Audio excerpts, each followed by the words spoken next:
Okay, Bernoulli's equation और Bernoulli's principal, उसके लिए एजम्पशन नहीं है कि आइडियल फ्लो। आइडियल फ्लो क्या है? स्ट्रीमलाइन फ्लो, अभी हमने थोड़ी देर पहले पढ़ा। And no viscosity, viscosity is the fluid friction, जो हम लास्ट में पढ़ने वाले हैं। No losses, in other words if there are no losses तो total energy per unit volume remains constant. Per unit volume के टर्म में दिया उसने। तो देखो, in ideal flow, as we move along the streamline flow, the sum of pressure P plus kinetic energy per unit volume, मास होता है, मास को volume से डिवाइड करेंगे तो डेंसिटी बन जाएगा, तो kinetic energy per unit volume and potential energy per unit volume remains constant, इनका सम कांस्टेंट रहता है। पोटेंशियल एनर्जी क्या होती है? mgh, वॉल्यूम से डिवाइड कर दो तो डेंसिटी बन जाएगी, डेंसिटी पर unit volume, I mean potential energy per unit volume, इनका सम पर यूनिट सम कांस्टेंट रहता है।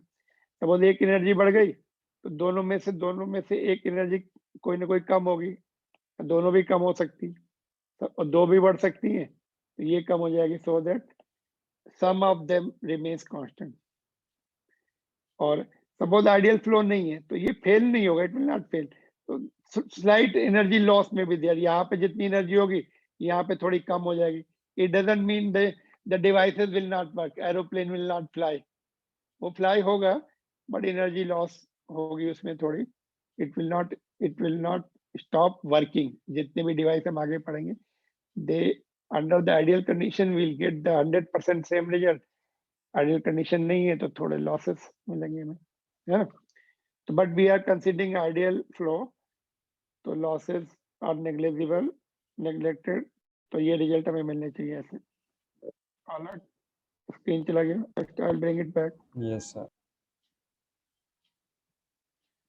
आज बहुत प्रॉब्लम आ रहा है एक्चुअली, डिवाइस बंद कर चालू करने से फिर ठीक हो जाता है ये प्रॉब्लम,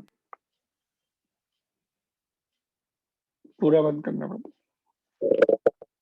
ऑलराइट, तो इसका प्रूफ देखते हैं, how to prove it, this bigger question can be asked. तो ये पहले तो इंट्रोडक्शन देना है, this is the one end, पहले इतना सेगमेंट, ओके। इनिशियली ये लिक्विड सेगमेंट लिया इतना हमने, इधर प्रेशर P1 है, बाद में प्रेशर P ने उसको पुश किया, अभी लिक्विड सेगमेंट यहाँ तक पहुंच गया ऐसा। यहाँ पर 1 है सारे टर्म्स, यहाँ पे 2 है। प्रेशर इधर अप्लाइड प्रेशर P1 इसको पुश कर रहा है, आगे का फ्लूइड पीछे, आगे जो कंडीशंस है यहाँ पर वो उसको अपोज करें। P2 is the pressure front conditions, जो भी फ्लूइड है या एटमॉस्फेयर है उसको अपोज कर रहा है। इधर से P1 is the pushing and this is the opposing pressure, ठीक है। तो ये सब इंट्रोडक्शन में आ जाएगा तुम्हारा। तो यहाँ पे देखो वर्क डन, अभी इसमें ये कैसे लाएंगे, what is the main crux of this derivation? Work energy theorem, work done by all forces is equal to change of kinetic energy, ठीक है। वर्क एनर्जी थ्योरम से करेंगे, कौन कौन वर्क करेगा? एक तो प्रेशर वर्क करेगा, यहाँ पर नेट प्रेशर वर्क करेगा, दूसरा gravitation, it is going up, है ना, तो ग्रेविटी वर्क करेगी, ग्रेविटी का वर्क भी होगा, है ना, दोनों का वर्क। ग्रेविटी का वर्क अपोजिट होगा, ग्रेविटी का फोर्स नीचे है और हाइट ऊपर, यहाँ से इस लेवल से इतनी हाइट तक गया, वो वर्टिकल हाइट काउंट होती है ऑफकोर्स, h2 माइनस h1 लेंगे। ग्रेविटी का वर्क डन नेगेटिव होगा और प्रेशर का नेट वर्क डन, दोनों मिलकर एनर्जी, काइनेटिक एनर्जी चेंज करेंगे पर यूनिट, ओके। तो बाद में पर यूनिट वॉल्यूम में कन्वर्ट करेंगे।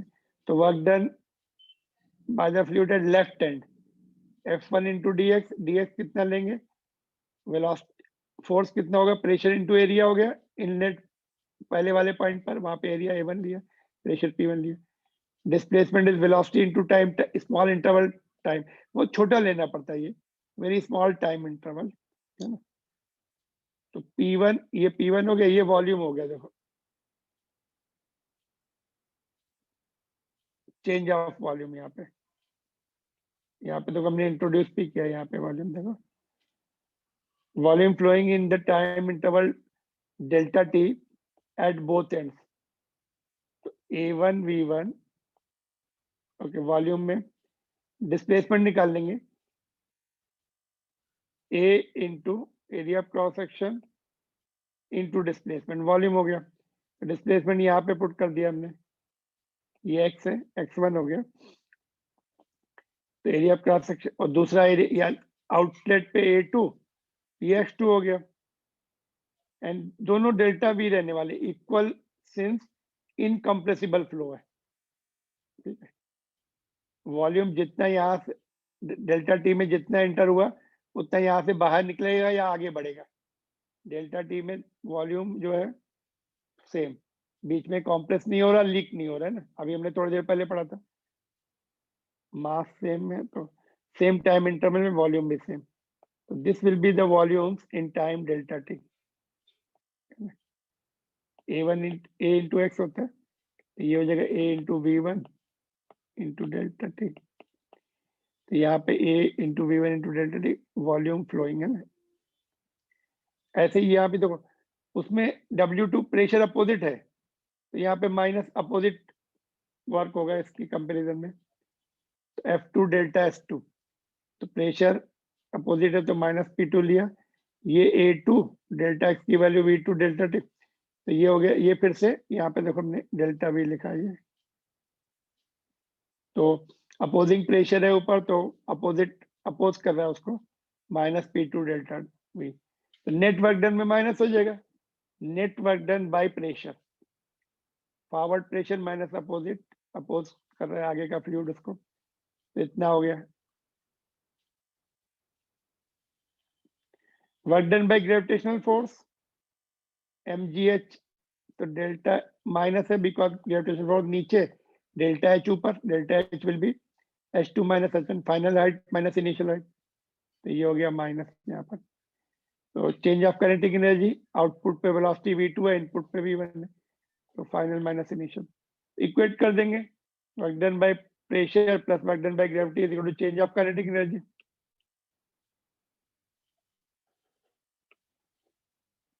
प्रेशर का वर्क डन, ग्रेविटी का वर्क डन और change of kinetic energy, delta V से डिवाइड कर दो, ये डेल्टा वी से डिवाइड कर दो, यहाँ पर भी, यहाँ पर भी। Delta V is volume flowing in time interval delta T, तो ये तो 1 हो जाएगा, यहाँ पे डेंसिटी बन जाएगा ये, और ये भी डेंसिटी बन जाएगा। अभी 1 वाले टर्म से एक तरफ शिफ्ट कर लो, दूसरे वाले टर्म दूसरी तरफ कर लो, तो ऐसा आ गया 1 वाले टर्म। तो इस तरह की इक्वेशन को क्या लिख सकते हैं, ऐसे लिख सकते हैं, जनरलाइज कर सकते हैं, 1 एंड सब स्क्रिप्ट हटा के लिख सकते हैं इसको। यही प्रूव करना था हमें, तो मेन पॉइंट यहाँ से है।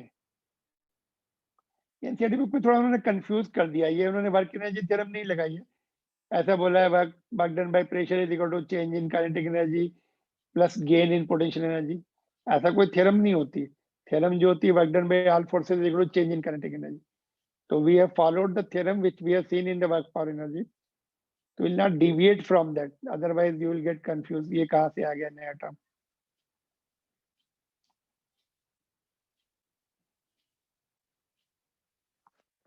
क्लियर, तो क्रक्स यहाँ से है मेन पॉइंट।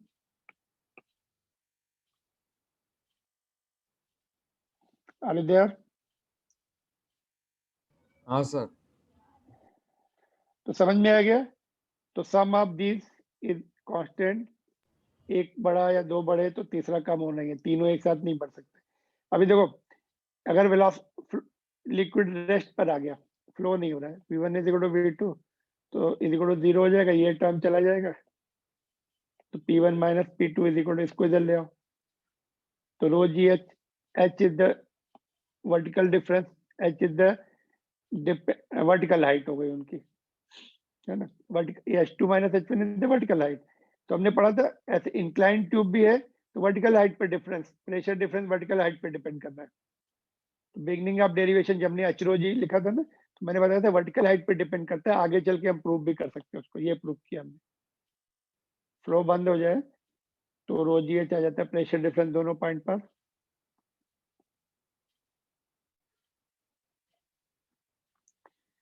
और अगर हॉरिजॉन्टल ट्यूब हो जाए तो H1 will be equal to H2, ये वाला टर्म कैंसिल हो जाएगा, सॉरी ये वाला, ये और ये, तो ये बचेंगे।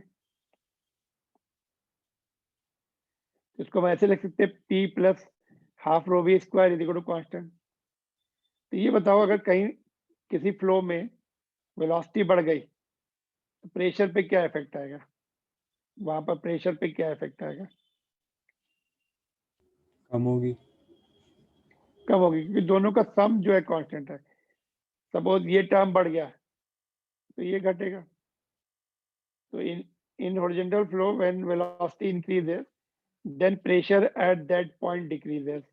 इसका एग्जांपल अभी हम 2-3 एग्जांपल भी लेंगे, एरोप्लेन का एग्जांपल भी इसी से आगे है। बट यहाँ पे देखो, जैसे कोई हट है, ये ऐसी झोपड़ी है और उसके ऊपर रूफ है, ऐसी एंगल पे रहती, कभी कभी ऐसे रहती, इसके लिए भी ऐसे भी समझ सकते हैं या फ्लैट भी ले सकते हैं।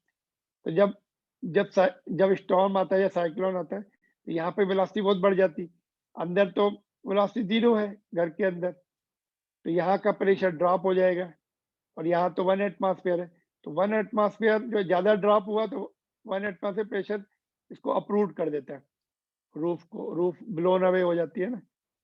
या फिर एग्जांपल तुम देख सकते हो, वाटर टैंक के ऊपर कोई पानी की टंकी के ऊपर ऐसे टीन शीट रख देते हैं, जब हवा तेज चलती है तो ये उड़ जाती है। हवा से नहीं उड़ती, वो प्रेशर डिफरेंस से उड़ती है। यहाँ पे प्रेशर कम हो जाता है यहाँ, तो इट गेट्स लिफ्टेड, फिर उसके बाद इधर से विंड आ रही तो उसको पुश कर देती है आगे। पहले lifting is due to the pressure difference, that is what is happening in the aeroplane also. उसके विंग्स का शेप ऐसा होता है कि ऊपर वेलोसिटी बढ़ जाती है, नीचे ऑलमोस्ट सेम रहती है। तो we'll see the designing of the wings after some time and next class tomorrow daily रहेगा अभी, तो उसमें देखेंगे आगे चल के, बट नॉट नाउ। तो यहाँ पे एक एग्जांपल लिया हमने, जस्ट 2-3 मोर मिनट्स, थोड़ा सा और पढ़ लेते हैं। यहाँ तक क्लियर है? ये इसका एक्सपेरिमेंट तुम हाँ कर सर। सकते हो। एक पेपर रख दो टेबल पे, ऊपर जो है कोई बुक ले लो, नोटबुक, उससे उसके ऊपर मूव करो फास्ट, तो वहां की एयर को तुम, जैसे यहाँ पेपर रख दिया, यहाँ पे एक नोटबुक से ऐसे मूव करो, तो यहाँ की एयर जो है स्पीड अप हो जाती है, नीचे यहाँ का प्रेशर कम हो जाएगा, नीचे 1 एटमॉस्फेयर रहेगा, तो ये लिफ्ट हो जाता है पेपर यहाँ से। अगर क्लासरूम में होते तो I would have demonstrated this, किस तरह से पेपर लिफ्ट होता है, जबकि हम तो ऊपर मूव कर रहे हैं ना, पेपर के ऊपर कुछ मूव कर रहे हैं, तो वो भी ऊपर ही आ जाता है, because नीचे से 1 एटमॉस्फेयर उसको लिफ्ट कर देता है, ऊपर की एयर जो है मूव हो गई, वेलोसिटी बढ़ी तो प्रेशर घटा, वहां पे लेस देन 1 एटमॉस्फेयर हो गया। तो we can do that experiment in, ठीक है। एक्स्ट्रा पॉइंट थोड़ा बता देता हूँ, देखो, जो कि एनसीईआरटी बुक में नहीं है, कि अगर हमने रोज ही से डिवाइड कर दिया सब जगह, यहाँ भी तो यहाँ तो एच बचेगा, यहाँ ये टर्म बचेगा, ये इसको बोलते हैं pressure head, sorry gravitation, H को ग्रेविटेशन हेड बोलते हैं, इसको बोलते हैं वेलोसिटी हेड, इसको बोलते हैं प्रेशर हेड। इसका यूनिट क्या होगा, इन दोनों का यूनिट क्या होगा? जो एच का यूनिट होगा, H is the height, H का यूनिट मीटर है, तो वेलोसिटी हेड का भी मीटर आएगा, प्रेशर हेड का भी मीटर आएगा। सपोज तुम्हें फ्लूइड फ्लो में velocity head they the, suppose ये 5 है, तो वेलोसिटी कितनी होगी, 2g को इधर भेज दो, 2 × 10, तो अंडर रूट ले लेंगे तो वेलोसिटी मिल जाएगी वहां पर मीटर पर सेकंड में। तो कुछ गाइड्स में दिया होता है, एनसीईआरटी बुक में नहीं है, तो you can just skip this, but you extra points में you can remember this.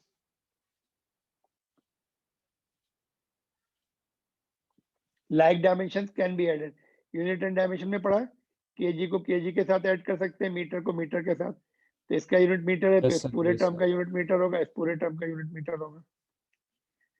Alright, तो ये हो गया एक्स्ट्रा पॉइंट, और ये इससे रिलेटेड दो तीन ये क्वेश्चन करके वाइंड अप कर देते हैं। डायरेक्ट क्वेश्चन आंसर है इसको, can Bernoulli's equation be used to describe the flow of water through the rapid flow in river? तो रैपिड फ्लो में वो टर्बुलेंट हो जाएगा, नो, एनर्जी लॉसेस हो जाएंगी। बर्नौलीज थ्योरम हम, बर्नौलीज इक्वेशन आइडियली है, लॉजिकली हम नहीं यूज कर सकते रैपिड फ्लो के लिए, क्योंकि रिजल्ट हमें मैच नहीं करेंगे फिर। थिंग्स में वर्क, तो नो आंसर, नहीं, ये इसका आंसर नो है। और इसका does it matter if one uses gauge pressure instead of absolute pressure? doesn't matter, क्योंकि P1 - P2 है, दोनों में एब्सोल्यूट प्रेशर में एटमॉस्फेरिक प्रेशर ऐड हो जाता तो वो माइनस हो जाएगा। जनरली टोटल प्रेशर ही रहता P1 P2 जिसको एब्सोल्यूट प्रेशर बोलते हैं, बट अगर गॉस प्रेशर भी दिया है तो कोई प्रॉब्लम नहीं, P1 माइनस P2 तो आता ही उसमें, है ना। तो दोनों तरफ एटमॉस्फेरिक प्रेशर कैंसिल हो जाएगा, तो गॉस प्रेशर से भी वर्क करेगा। तो answer is no, it doesn't matter unless at 2 points where the Bernoulli's equation is applied, atmospheric pressure should not change significantly। ऐसा नहीं या इनलेट पे एटमॉस्फेरिक प्रेशर थोड़ा कम है, आउटलेट पे ज्यादा है, या आउटलेट पे कम है, इनलेट पे मोर है, तो फिर वो कैंसिल नहीं होंगे। फिर प्रेशर डिफरेंस में प्रेशर डिफरेंस आएंगे कि नहीं? यहाँ पे देखो P1 माइनस P2, अगर ये सपोज गॉज प्रेशर है तो एटमॉस्फेरिक प्रेशर यहाँ ऐड हो जाएगा इसके साथ, तो कैंसिल हो जाते हैं फिर, है ना। तो इक्वेशन फिर वही रह जाएगी ना, नॉट। तो doesn't matter if you use the Gauss pressure also, but तुम्हें मेंशन करना पड़ेगा। इनलेट पे अगर गॉस प्रेशर दिया है तो आउटलेट पे भी गॉस प्रेशर ही आएगा फिर।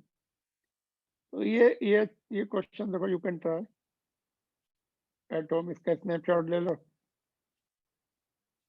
ऐसा क्वेश्चन एनसीईआरटी बुक में भी है, जेईई एडवांस में आया हुआ ये क्वेश्चन।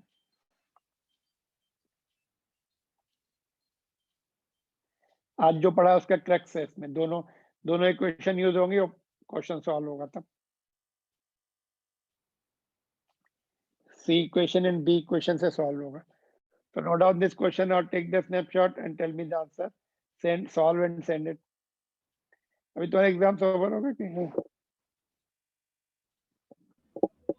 वो फाइनल एग्जाम